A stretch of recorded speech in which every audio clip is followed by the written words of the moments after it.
Rádio Uni. Rádio Uni. Saberes em diálogo.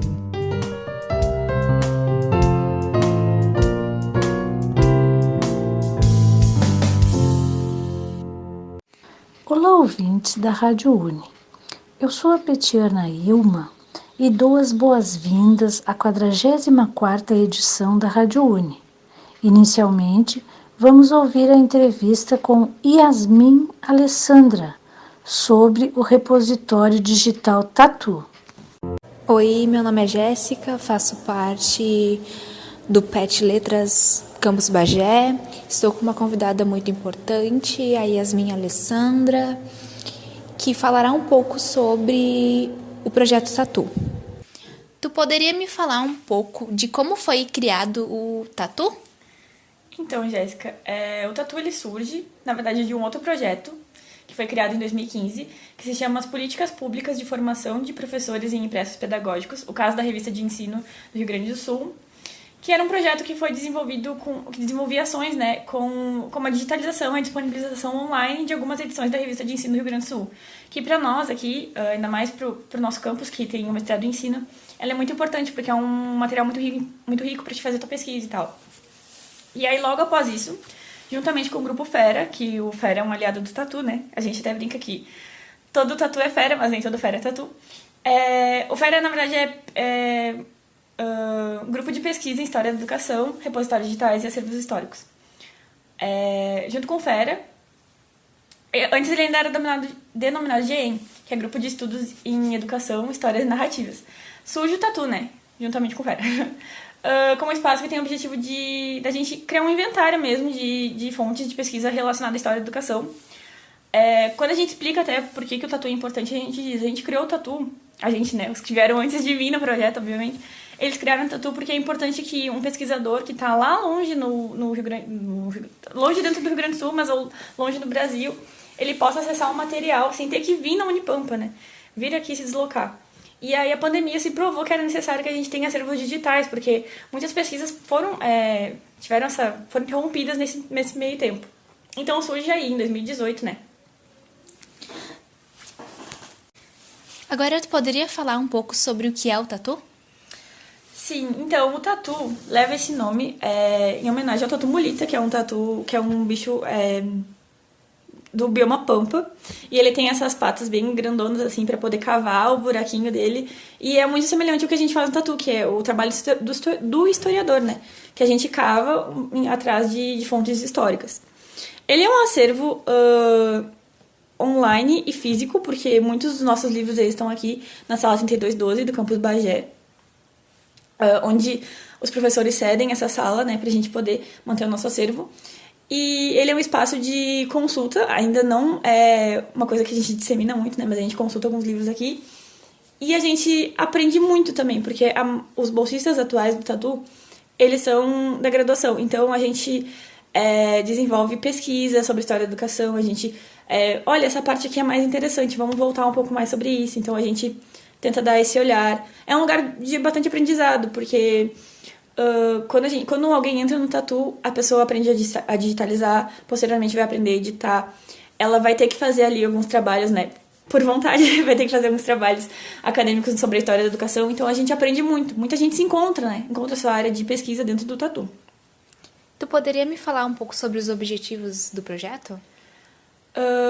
Bom, eu acho que o nosso objetivo maior agora é conseguir um espaço físico, porque a gente precisa de um espaço que não seja uma sala de professor, que é um lugar muito bom, mas é um espaço que a gente possa, que todo mundo possa ver, a gente quer ser visto, né? E no momento a gente tem vários bolsistas, então cada um tá tentando achar aqui o que vai pesquisar, o que vai falar, tornar o Tatu assim, uma coisa mais palpável, não só porque ele é um acervo online, né? Um acervo digital, mas porque a gente quer que outras pessoas conheçam e se interessem assim como a gente se interessou. Atualmente, Yasmin, quantos integrantes possuem o Tatu? Hoje a gente tem 13 integrantes, sem contar o nosso orientador, né, e coordenador do projeto, que é o professor Alessandro Carvalho Bica. Mas a gente tem aqueles membros que são nossa consulta, né, que como eu chamo, que são o pessoal que está desde o primórdio lá, que fundou o Tatu, né, que cavou a primeira toca lá, que é a Simone Costa Monteiro Gervásio, e o Tobias Medeiro Rodrigues. Inclusive, o Tatu, ele é o resultado da pesquisa de mestrado do Tobias, né? Então, a gente tem um site super atualizado e tal. A gente tem automatização na hora de produzir a ficha e um monte de coisa que o Tobias deixou pra gente e a gente vai fazendo a manutenção ali. Mas desses 13, 11 são bolsistas e temos 2 voluntárias também, que é a Raíssa e a Adriele, que agora estão alçando outros voos, mas que nos auxiliam com essas coisas mais pontuais que a gente ainda não tem uma experiência, né? Mas o Tatu, ele é ligado com o FERA. Então, o FERA, que é o Grupo de Pesquisa em História da Educação, Repositórios Digitais e Acervos Históricos, é formado por todos os orientandos de mestrado do professor Alessandro Bica, né? E muitas vezes eles colaboram pra gente, porque eles vão fazer a pesquisa deles sobre uma escola, então eles vão ter que digitalizar algum material, e a gente vai lá e disponibiliza no site. Então, é um número meio... Digamos que hoje em dia a gente tá em 30 por aí, se juntar o Fera e o Tatu, porque é uma galera que se ajuda, ainda que bolsistas mesmo a gente tenha 11. Mas ao todo, a gente tem um controle aqui, a gente já teve 40 bolsistas, né? 40 pessoas que passaram entre bolsistas e não bolsistas. Não ao mesmo tempo, obviamente. Hoje em dia é a nossa maior equipe, que são 13 pessoas, né? Mas ao todo, desde 2018 pra cá, 40 pesquisadores já passaram pelo Tatu. Yasmin, tu poderia me falar quantos livros já foram digitalizados, quantas obras, aproximadamente? Sim, aproximadamente, posso te dizer umas 300. É porque, bom, o Tatu, ele digitaliza nas seguintes categorias, que é livros, livretos, cartilhas, revistas. A gente faz o acervo iconográfico das instituições de ensino, ou seja, a gente visita ali a instituição e digitaliza tudo aquilo que pode ser fonte histórica, pode ser uma foto, um bilhete, uma ata, e os relatórios de intendência. Então, é difícil precisar quantos materiais a gente já digitalizou, sendo que uma escola pode ter 300 fotos, só ela, né? Então, a gente conta ali como todo um acervo. Mas, publicados hoje, a gente tem 262 livros, né? Que foram todos publicados entre livros, entre livretos, cartilhas e revistas. De que forma ocorre essa digitalização e quais cuidados são necessários? A digitalização ela é uma parte bem simples se a gente for analisar de um todo que a gente realiza, né? Quando o bolsista ou voluntário entra, a gente faz uma oficina que a gente ensina. O Tatu, ele preza que os alunos não deem dinheiro para nenhuma instituição e que a gente consiga fazer as coisas com o mínimo custo possível e de forma mais confortável pra gente também. Então, a gente usa aplicativos gratuitos, que é o Noteblock e o LibreOffice, né? O Noteblock a gente vai lá e vai tirar a foto do livro e do documento. Mas antes disso, ocorre toda uma seleção. A gente seleciona um livro, ele tem que ter mais de 30 anos pra gente poder disponibilizar no site de forma gratuita, porque a gente não cai em direitos autorais. E menos de 200 páginas, porque hoje em dia o nosso site ele não comporta um documento maior do que isso. Claro que em algum momento a gente vai digitalizar um livro maior do que 200 páginas, né? Então a gente vai ter que digitalizar, subir no Drive e mandar para a pessoa que pediu. Depois disso a gente realiza a limpeza, que é um processo mais demorado, que a gente pega o pincel, bota a luva. Muitas vezes a gente usa máscara, porque alguns livros chegam pra gente com a folha muito porosa, em estado já bem avançado de se desfazer mesmo, assim. E aí a gente limpa todo o livrinho, depois a gente vai lá e vai medir ele. Eu tô usando livros, né, porque é o que a gente mais faz hoje em dia. E depois a gente tira as medidas, né, bem bonitinho, anota todas as informações, a ficha é gerada automaticamente por uma planilha, né, criada pelo Tobias. E dali a gente começa a digitalizar.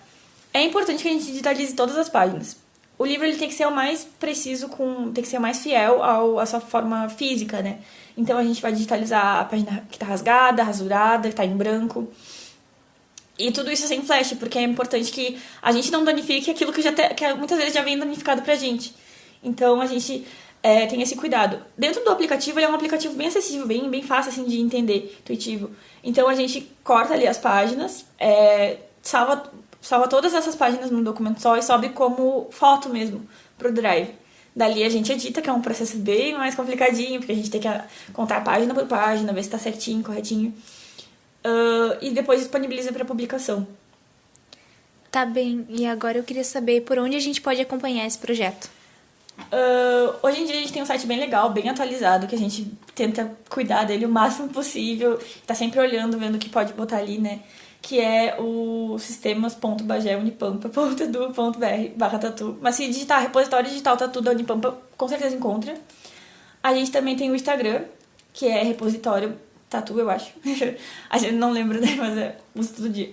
E tem o e-mail, que é taturepositório@gmail.com.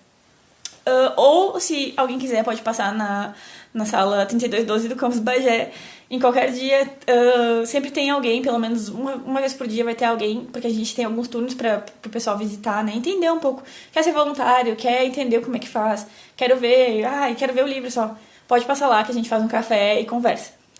Tá bem, muito obrigada pela tua participação. Foi muito importante pra gente conhecer cada vez mais o projeto. E por hoje é só. Muito obrigada. Em seguida, nós vamos conferir entrevistas que foram feitas durante a segunda-feira das profissões da Unipampa Campus Bagé, que aconteceu na quarta-feira, dia 25 de outubro. Primeiro, vamos ouvir entrevistas realizadas com quem organizou e trabalhou durante a feira e, em seguida, entrevistas com alunos das escolas da rede pública de Bagé que participaram da feira. Eu estou aqui com o diretor do campus, o professor Bica. Professor, eu queria que você falasse um pouco sobre a importância da gente realizar a feira e o que a feira promove. Bom dia, boa tarde, boa noite para quem vai nos ouvir logo em seguida. Duda, a importância da feira é mostrar o que a Unipampa tem de melhor. São os nossos cursos de graduação, nossos projetos de ensino, pesquisa e extensão. Na verdade, a Feira das Profissões é uma extensão do que a gente já faz. E a comunidade, as escolas estaduais, municipais, que visitam a feira, é a possibilidade de ver o que a gente tem aqui, o que a Unipampa oferece e mostrar que a Unipampa tem sim de qualidade, que a educação superior sim de qualidade, gratuita, e dizer que a Unipampa pertence a todos e todas. Eu acho que a Feira das Profissões é a segunda que a gente teve, a primeira foi o ano passado, inaugura um novo tempo, de fazer com que a Unipampa seja vista, revista, visitada por toda a comunidade da cidade. Era isso. Obrigada, professor. A gente está aqui com um dos voluntários na organização da feira e eu queria te perguntar o que você está achando da feira esse ano e o que está diferente do ano passado. Tá bem legal, o pessoal se preparou bem para vir. Acho que a única coisa ruim foi a questão de transporte, porque ano passado a Unipampa disponibilizou o ônibus e esse ano o pessoal está vindo de forma independente. Então eu acredito que venham menos gente do que veio no evento passado, mas é algo que a gente consegue melhorar ano que vem. E qual que tu acha que é a importância da feira assim, para a universidade? Divulga, mostra o que a gente tem a oferecer, mostra os cursos que a gente tem, o que a gente faz em cada curso. Tá bem, obrigada. Eu estou aqui com a Larissa, que é membro do diretório acadêmico e do PIBID, para falar um pouco sobre como é que tem sido essa experiência de organizar e trabalhar na Feira das Profissões. Qual que tu acha que é a importância da feira assim, para a divulgação da Unipampa? Eu acho bem interessante, porque no meu ensino fundamental e ensino médio eu não conhecia a Unipampa, eu conheci por professoras que estudaram aqui e me davam aulas. Então eu acho bem interessante que a Unipampa seja aberta para as escolas virem aqui e conhecer um pouco também, porque há muitas escolas que vêm aqui a gente já estudou lá e a gente consegue criar essa relação com os alunos e mostrar para eles o que a gente faz aqui dentro e eles terem uma noção do que é uma universidade. Tá bem, obrigada. Pessoal, vocês podem me dizer de que escola vocês são? Somos do Creuza Brito, Georges. E o que vocês estão achando da feira? Tá bem legal, bastante coisa pra ver. Divertido, tem várias coisas pra gente analisar. Vocês se interessaram por algum curso? Até agora não. Só tá analisando mesmo. Tá bem, muito obrigada. De nada. De onde é que vocês são? Eu vou demorar de Machado do Poli. E o que vocês estão achando aqui da feira? Tá bem legal, tá bem interessante e as atividades são bem legais e dá pra poder conhecer bastante as coisas e até coisas que parece meio que desafiador como a de matemática, mas que um pouquinho de raciocínio dá certo, é bem legal. Você já conhecia a Unipampa, algum dos nossos cursos? Não conhecia, uma vez só que eu vim no fundamental, que foi pra conhecer a parte da variedade. Tá bem, muito obrigada. De que escola vocês são?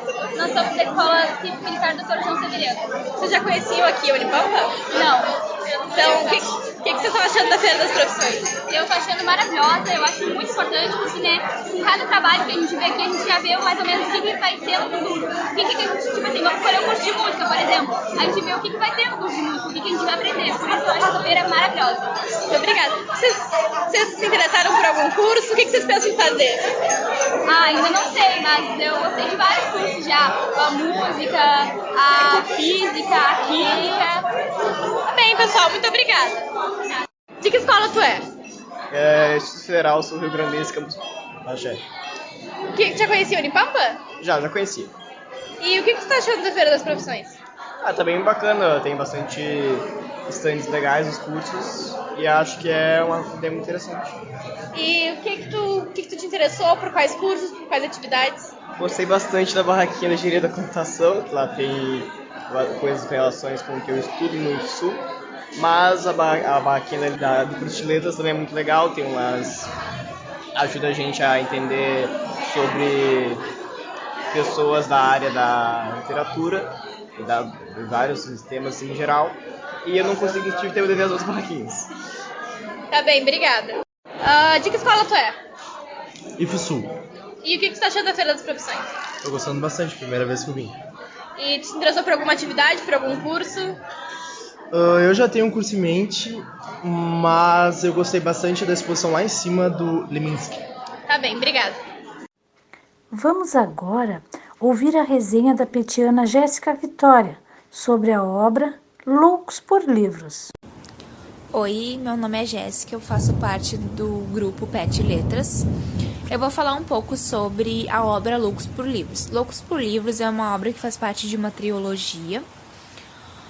A Emily Henry acabou desenvolvendo 2 personagens que nenhum deles é herói e não há realmente uma mocinha em perigo e nem um rapaz em perigo realmente. Bem, a obra é em torno da vida do Charles e da Nora. A Nora é uma agente literária e ela acaba trabalhando com pessoas que desenvolvem livros e dá sugestões onde a pessoa pode mudar, o que ela pode acrescentar, mais ou menos uma tutoria, digamos assim. E Charles, ele é um editor profissional. A Nora entra em contato com o Charles porque a sua cliente mais antiga está escrevendo um livro e manda partes do livro para o Charles, porém o Charles ele não aprova no primeiro momento. Eles acabam tendo um encontro muito atípico. A Nora acabou de terminar um relacionamento minutos antes de encontrar Charles e Charles acabou de saber que seu pai sofreu um AVC. Então foi completamente atípico. Com isso, a primeira impressão de ambos não foram boas. Porém, a Nora sabe que a sua cliente precisa, de certa forma, da ajuda do Charles também, apesar de não gostar dele no primeiro momento. Eles acabam conversando naquele primeiro encontro, porém ela fica com o e-mail deles e eles acabam desenvolvendo um assunto por meio do e-mail, que era a ferramenta mais usada por ela. Até que um dia a Nora acaba falando com a sua irmã e a sua irmã faz uma proposta para ela, uma proposta de uma viagem entre as duas. A sua irmã está na 3ª gestação e a Nora, como sempre querendo agradar muito a irmã dela, ela realmente aceita viajar para uma cidade da Carolina do Norte e dá um tempo na sua vida passar umas semanas lá, em torno de 3 semanas. Porém, destino ou não, ela acaba indo para essa cidade e acaba reencontrando o Charles. Ela descobre que o Charles está trabalhando numa livraria da própria família e ela acaba falando com o Charles e conversando. A sua irmã estabeleceu uma lista de coisas que elas podem fazer juntas. Por exemplo, a Nora teria que ir em algum encontro e realmente a Nora acaba indo em um encontro, porém ela não sabe que o encontro que ela tem é com o primo de Charles. Porém, ela acaba conversando com Charles e entendendo que tem muitas histórias que ainda ela não sabia sobre o Charles e ele sobre ela. Eles acabam desenvolvendo um relacionamento nesse período. Apesar dos traumas que a Nora tem e o Charles tem, eles acabam conseguindo falar um pro outro as suas vulnerabilidades. ela descobre que a sua irmã vai se mudar para a casa que é em Carolina do Norte e que essa viagem foi, de certa forma, programada para sua irmã também falar que vai se mudar. E, de certa forma, sua irmã levava um certo fardo também, porque a Nora, ela assumiu a responsabilidade da própria irmã quando a mãe faleceu. Ela tinha apenas 20 anos. E no meio desse processo, a Nora sofre muitas mudanças, porque ela reconhece que ela não precisa carregar tudo sozinha. E o Charles, que acaba se relacionando com ela, acaba ajudando ela no cargo que ela sempre sonhou em ser editora, porque o Charles tem um período que ele precisa parar, que ele precisa priorizar a família dele, e ele realmente consegue. Consegue porque a Nora, de certa forma, é alguém que conseguiria substituir ele no cargo dele. Que ele começou a ajudar a Nora na sua própria evolução, e ele acaba, de certa forma, contribuindo para o desenvolvimento pessoal dela. E acaba sendo uma história que os dois acabam se ajudando, os dois acabam evoluindo, e com isso os personagens acabam sofrendo diversas mudanças em pouco período de tempo e acabam conseguindo realmente se conectarem um ao outro. Então, a linguagem dessa obra é bem contemporânea, até porque faz parte dos best-sellers, e com isso acaba aproximando o leitor cada vez mais dos personagens, tu acaba compreendendo os sentimentos que cada um carrega consigo, cada trauma, os traços, a personalidade, a maneira que o personagem pensa, porque é um livro que os dois acabam tendo uma relação de diálogo muito importante que acaba construindo o relacionamento deles e com isso acaba, de certa forma, facilitando para o leitor se apegar mais, o leitor compreender o que realmente aconteceu com eles e o porquê deles agirem da forma que eles agem e tu acaba se compadecendo. Então, era isso. Muito obrigada. Até a próxima. A gente vai conferir agora a leitura do conto A Causa Secreta, de Machado de Assis, feita pela petiana Flávia Robin.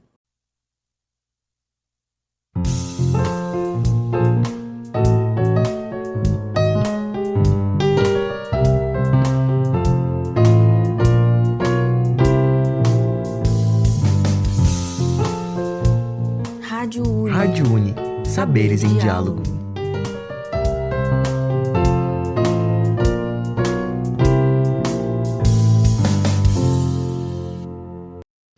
A Causa Secreta, de Machado de Assis. Garcia, em pé, mirava e estalava as unhas. Fortunato, na cadeira de balanço, olhava para o teto. Maria Luísa, perto da janela, concluía um trabalho de agulha. Havia já 5 minutos que nenhum deles dizia nada. Tinham falado do dia, que estivera excelente, de Catumbi, onde morava o casal Fortunato, e de uma casa de saúde, que adiante se explicará.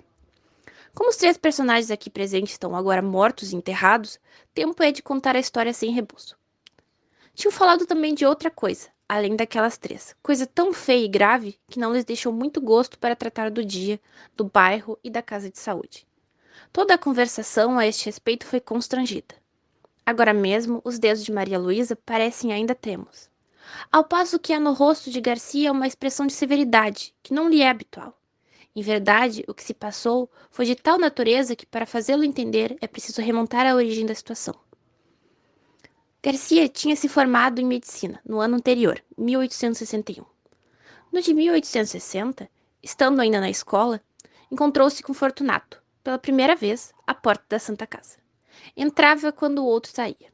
Fez-lhe impressão a figura, mas ainda assim tê-la esquecido, se não fosse o segundo encontro, poucos dias depois.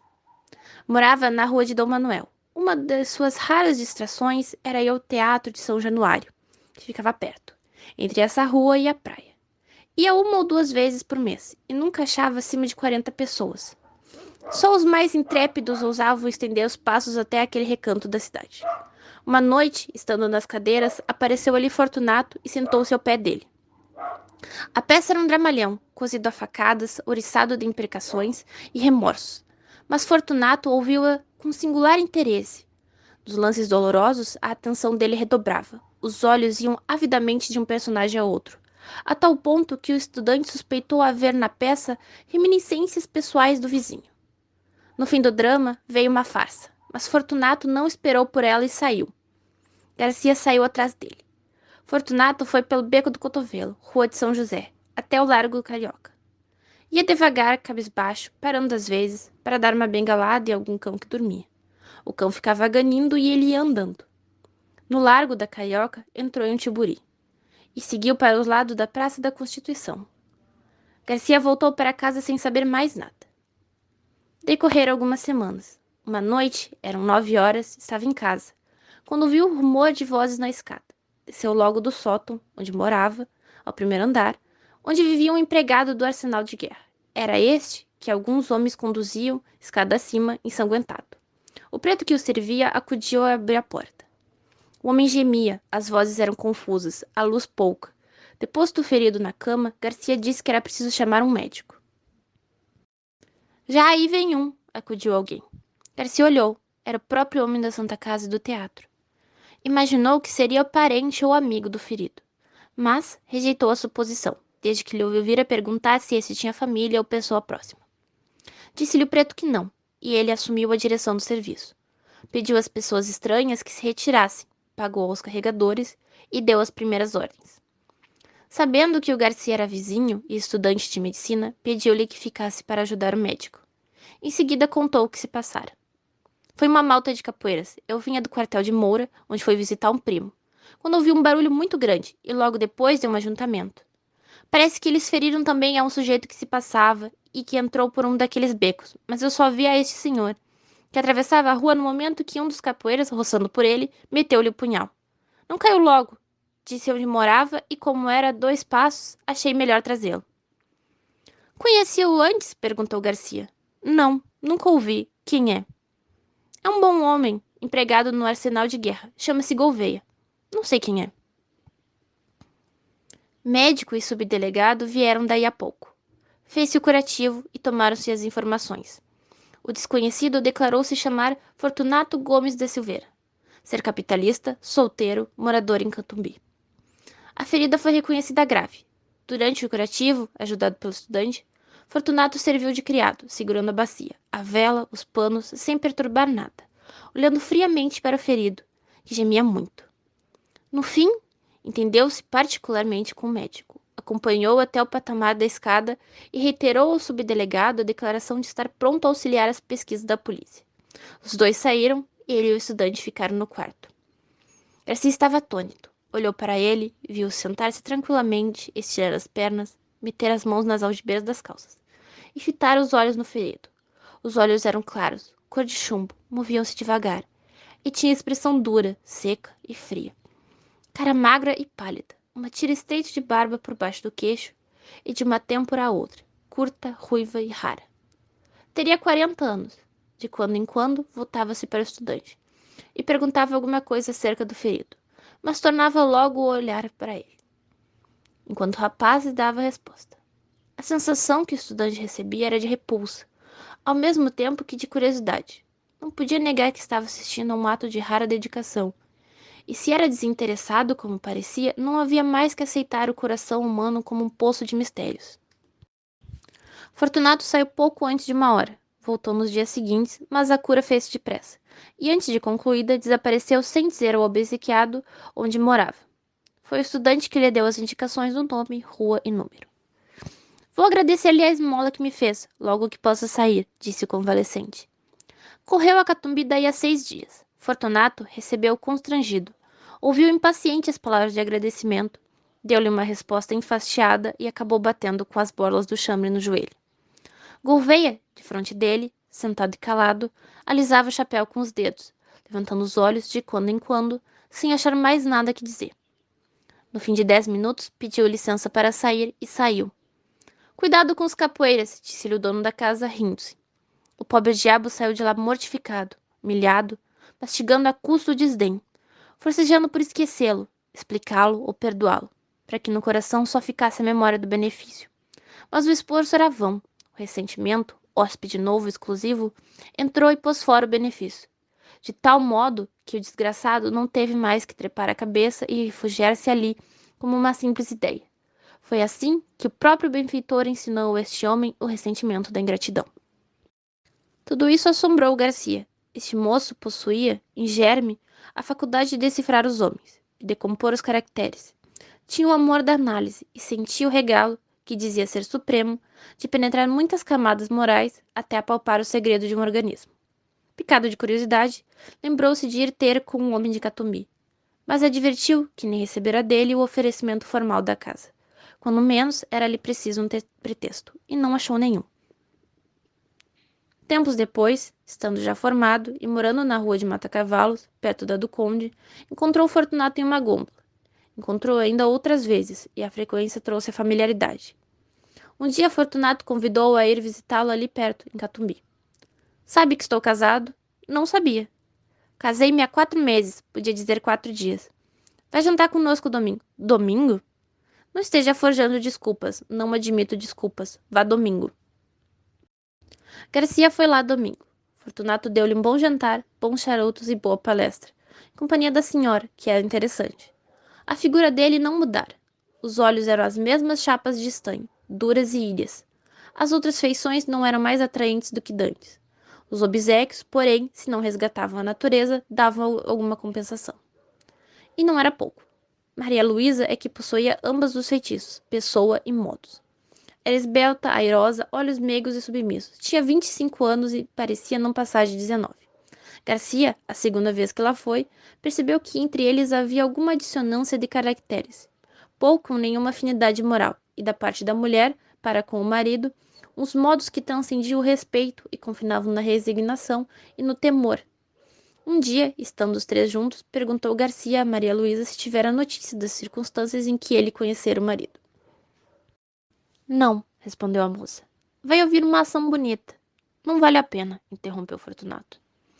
A senhora vai ver se vale a pena, insistiu o médico. Contou o caso da rua de Dom Manuel. A moça ouviu espantada. Insensivelmente estendeu a mão e apertou o pulso do marido. Risonha e agradecida, como se acabasse de descobrir-lhe o coração. Fortunato sacudia os ombros, mas não ouvia com indiferença. No fim, contou ele próprio a visita que o ferido lhe fez, com todos os pormenores da figura, dos gestos, das palavras atadas, dos silêncios, em suma, um estúdio. E ria muito ao contá-lo. Não era o riso da dobreza, a dobreza é evasiva e oblíqua. O riso dele era jovial e franco. Singular homem, pensou Garcia. Maria Luísa ficou desconsolada com a zombaria do marido, mas o médico restituiu-lhe a satisfação anterior, voltando a referir a dedicação deste e as suas raras qualidades de enfermeiro. Tão bom enfermeiro, concluiu ele, que se algum dia fundar uma casa de saúde, irá convidá-lo. Valeu? Perguntou Fernando. Valeu o quê? Vamos fundar uma casa de saúde? Não valeu nada, estou brincando. Podia-se fazer alguma coisa, e para o senhor, que começa a clínica, acho que seria bem bom. Tenho justamente uma casa que vai vagar, e serve. Garcia recusou nesse e no dia seguinte, mas a ideia tinha se metido na cabeça.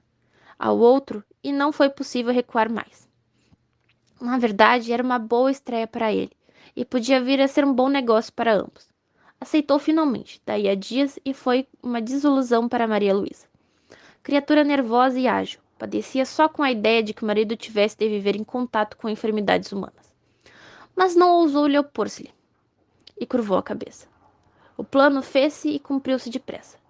Verdade é que Fortunato não curou de mais nada, nem então, nem depois.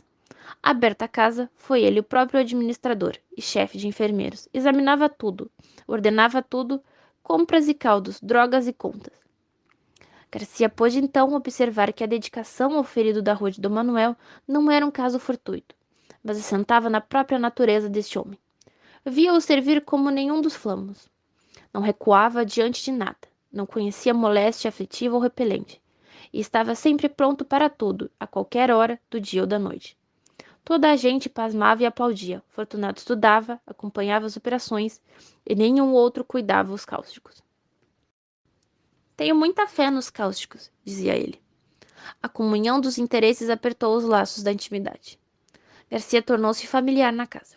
Ali jantava quase todos os dias. Ali observava a pessoa e a vida de Maria Luísa, cuja solidão moral era evidente, e a solidão como lhe duplicava o encanto.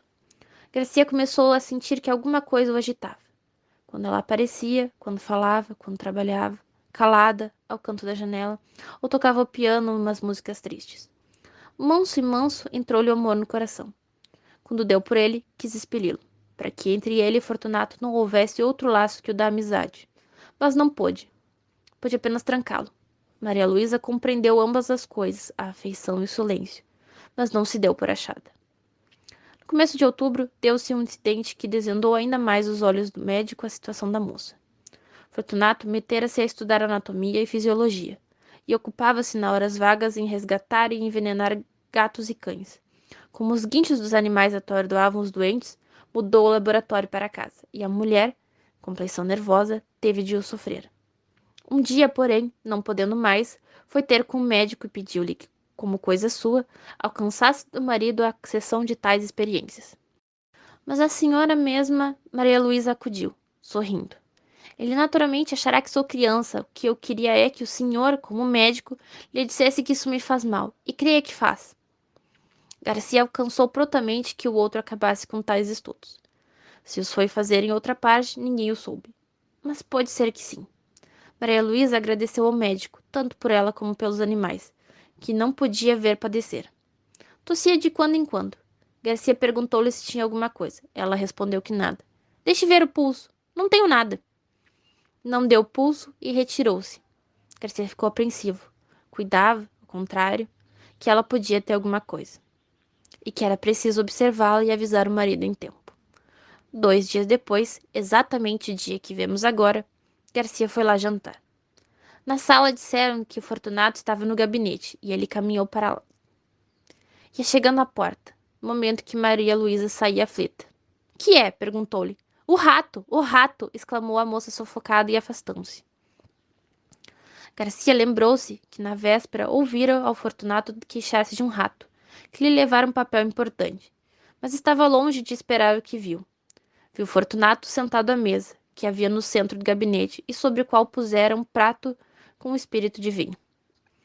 O líquido flamejava. Entre o polegar e o índice da mão esquerda segurava um barbante, de cuja ponta pendia o rato atado pela cauda. Na direita tinha uma tesoura. No momento em que o Garcia entrou, Fortunato cortava o rato uma das patas. Em seguida, desceu o infeliz até a chama, rápido para não matá-lo, e dispôs a fazer o mesmo à segunda, pois lá eu já havia cortado a primeira. Garcia estacou horrorizado. Mate-o logo, disse-lhe. Já vai. E com um sorriso único, reflexo de alma satisfeita, alguma coisa que traduzia a delícia íntima das sensações supremas, Fortunato cortou a terceira pata ao rato. E fez pela terceira vez o mesmo movimento até a chama. O miserável estorcia-se, guinchando, ensanguentado, chamuscado e não acabava de morrer. Garcia desviou os olhos, depois voltou novamente, e estendeu a mão para impedir que o suplício continuasse, mas não chegou a fazê-lo, porque o diabo do homem punha medo, com toda aquela serenidade radiosa da fisionomia. Faltava-lhe cortar a última pata.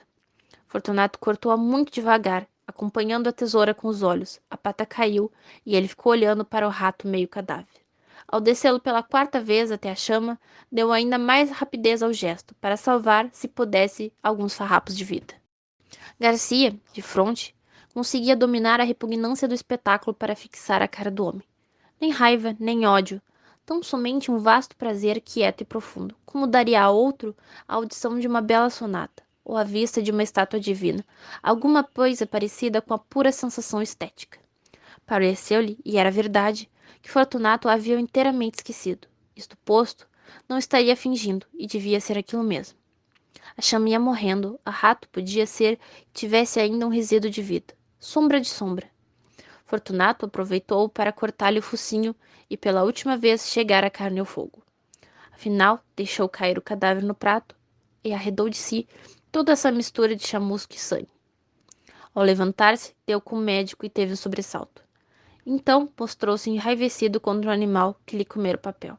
Mas a cólera evidentemente era fingida. Castiga sem raiva, pensou o médico, pela necessidade de achar uma sensação de prazer que só a dor alheia lhe pode dar. É o segredo deste homem. Fortunato encareceu a importância do papel. A perda que lhe trazia, perda de tempo, é certo, mas o tempo agora lhe é preciosíssimo. Garcia ouvia só, sem dizer nada, nem lhe dar crédito. Relembrava os atos dele, graves e leves. Achava a mesma explicação para todos. Era a mesma troca de teclas de sensibilidade. Um diletanismo, uma redução de Calígula. Quando Maria Luísa voltou ao gabinete, daí a pouco, o marido foi ter com ela, rindo, e pegou-lhe nas mãos e falou-se mansamente, fracalhona. E voltou-se para o médico.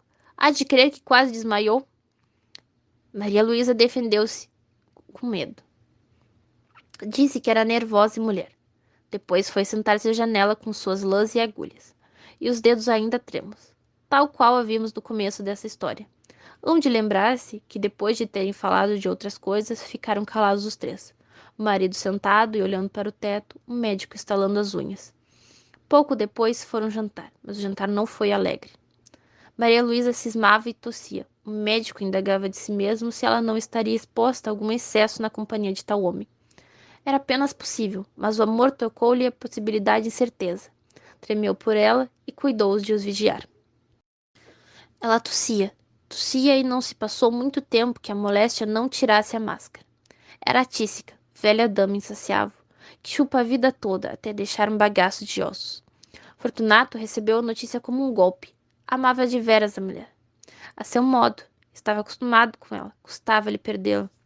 Não poupou esforços, médicos, remédios, ares, todos os recursos e todos os paliativos, mas tudo em vão. A doença era mortal. Nos últimos dias, em presença dos tormentos supremos da moça, a índole do marido subjugou qualquer outra afeição. Não a deixou mais. Fitou o olho baço e frio naquela decomposição lenta e dolorosa da vida. Bebeu uma a uma as aflições da bela criatura, agora magra e transparente, devorada de febre e minada de morte. Egoísmo aspérrimo, faminto de sensações. Não lhe perdoou um só minuto de agonia, nem lhe os pagou com uma só lágrima, pública ou íntima. Só quando ela expirou é que ele ficou aturdido. Voltando a si, viu que estava outra vez só.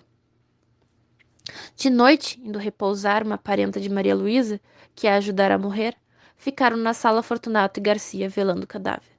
Ambos pensativos, mas o próprio marido estava fatigado. O médico disse que repousasse um pouco. Vai descansar, passe pelo sono 1 hora ou 2, eu irei depois. Fortunato saiu, foi deitar-se no sofá da saleta contígua. E adormeceu logo. 20 minutos depois acordou. Quis dormir outra vez. Cochilou alguns minutos até que se levantou e voltou à sala. Caminhava nas pontas dos pés para não acordar a parenta que dormia perto.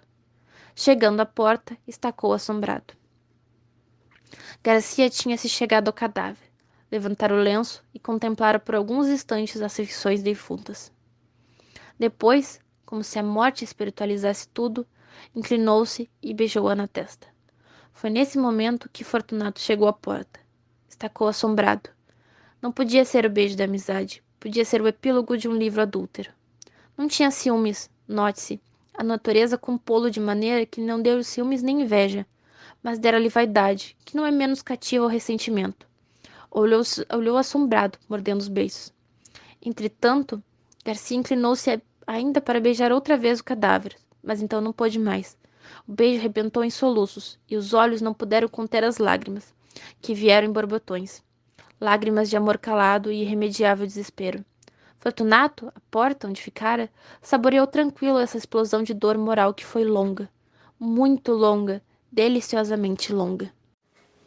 Por hoje é só, queridos ouvintes. A Rádio Uni vai ficando por aqui. Não esqueçam de nos acompanhar nas redes sociais. Até a próxima!